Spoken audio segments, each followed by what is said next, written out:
নমস্কার বন্ধুরা, ফুডি সোয়ানের আরেকটি এপিসোডে সকলকে স্বাগত জানাই। সকলেই আশা করি খুব ভালো আছেন, আর আমিও ভালো আছি। আবার একটা নতুন সকাল মানে কিন্তু নতুন দিনের শুরু, আর নতুন করে নিজের ভুল ঠিক, আনন্দ, হাসি, কান্না নতুন করে ফিরে পাবার আর একটা সুযোগ। তো চলুন সকলকে গুড মর্নিং জানিয়ে আপনাদের সঙ্গে আজকে একটা গোটা দিন কি করব, কোথায় যাব, আর সেটা শেয়ার করব। আর আপনাদের সঙ্গে শেয়ার করা মানে যে আমারই জীবনের কিছু সুখ দুঃখ ভাগ করে নেওয়া। তো আমরা মেয়েরা কিন্তু ঘরের কোণে একাকী কাজ করতে করতে বড়ই কিন্তু একা হয়ে যায় বা একা লাগে। তাই এই ভিডিওর মাধ্যমে আপনাদেরকে সঙ্গী করে নেওয়া, নিজের একাকিত্ব কিছুটা কমানো আর কি। আর তার সঙ্গে কত মানুষের সঙ্গে পরিচয়, আর তাদের জীবনের সুখ দুঃখ এর মাধ্যমে মিলিত করা।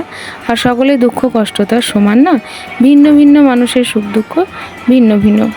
তাই আমরা এই ডেলি ব্লগের মাধ্যমে সেই সমস্ত মানুষের ভিন্ন ভিন্ন কষ্ট দুঃখের সঙ্গী হতে পারি। তবে একটা কথা চরম সত্য, যে সবাই কিন্তু আমরা মুখোশের আবরণে থাকি, আর সেই আবরণ হলো নিজেকে সুখী দেখানোর আবরণ।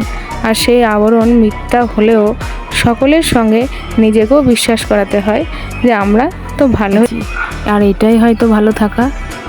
তো এইভাবেই কিন্তু আমরা দীর্ঘদিন সুখী ভাবতে বয়সের শেষ দোরগোড়ায় চলে আসি। তো যাই হোক, ভারী কথা অনেক হয়ে গেল, যাক একটু রান্নায় ফিরে আসি।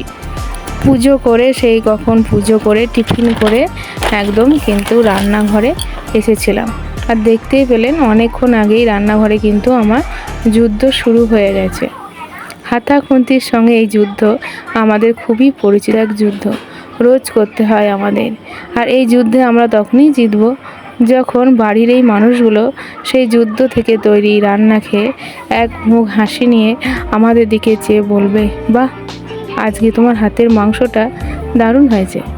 আর তখনই আমাদের সব পরিশ্রম যেন শান্ত হয়ে যাবে, সব ক্লান্তি যেন দূর হয়ে যাবে। আজ মেনুতে টক মিষ্টি ঝাল তেতো সব কিছু নিয়ে জিহ্বার বেশ চরম সুখের অনুভূতি হতে চলেছে।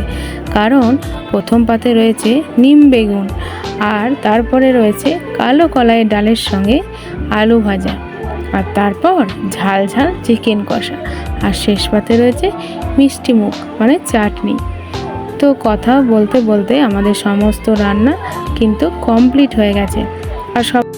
আর সকলের খাবারটা আমি একসঙ্গে বেড়ে নিয়েছি। একসঙ্গে খেলে যেমন পেটের সঙ্গে, আর এখানে সবাই মিলে কিন্তু কথা মতো খেতেও বসে পড়েছি, আর সবাই কিন্তু খেতে লেগেছে। তো খাওয়া দাওয়াটা কেমন হলো সেটা কিন্তু জানতে অবশ্যই আমাকে কমেন্ট করে জানাতে হবে। আমি অবশ্যই বলবো যে খাওয়া দাওয়াটা কেমন। আমি প্রথমেই কিন্তু নিম পাতা দিয়ে খাওয়াটা শুরু করে দিলাম, কারণ নিম বেগুন কিন্তু আর আমার খেতে তেতো লাগে না। যখন মা খেতে বলতো তখন নাক ছিটকাতাম, বলতাম ছি, নিম বেগুন আবার কেউ খায় নাকি। তো এখন ঠিকই খেতে পারি, এখন সব কিছুই অভ্যাস হয়ে গেছে। জীবনের এত তেতোর মধ্যে নিম বেগুনের তেতোটা যেন খুবই কম পড়ে গেছে। তো যাই হোক, আমি তো আপনাদেরকে বলেইছিলাম আজকে কোথাও যাওয়া আসে, কারণ আর আমরা খাওয়া দাওয়া সেরে কিন্তু বেরিয়ে পড়েছি যাওয়ার জন্য। তো কোথায় যাচ্ছি অবশ্যই বুঝতে পারবেন যে কোথায় যাচ্ছি, আর অনেকের এই যে জায়গাটা অবশ্যই খুবই পরিচিত হবে। তো ট্রেনের অপেক্ষায় আমরা বসে রয়েছি। তো ট্রেন চলে এলেই কিন্তু আমরা পৌঁছে। আর এখানে এসে বাগানের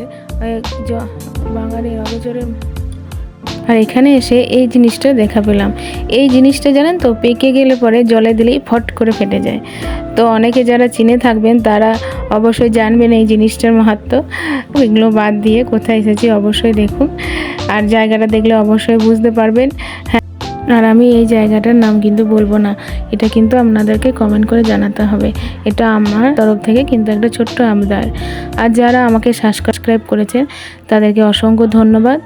আর সকলে খুবই ভালো থাকবেন আর সুস্থ থাকবেন, আর এইভাবে অবশ্যই আমার পাশে থাকবেন। আর ভালো লাগলে ভিডিওতে অবশ্যই একটি লাইক দেবেন। তো ফেরার সময় আমরা কিন্তু একটু শপিং করে ফিরেছিলাম, আর আমরা কিন্তু ফুচকা খেয়েছিলাম এবং ফুচকা বাড়িতে নিয়েও এসেছিলাম। তো সকলকে জানাই শুভরাত্রি, গুড নাইট, সকলে ভালো থাকবে।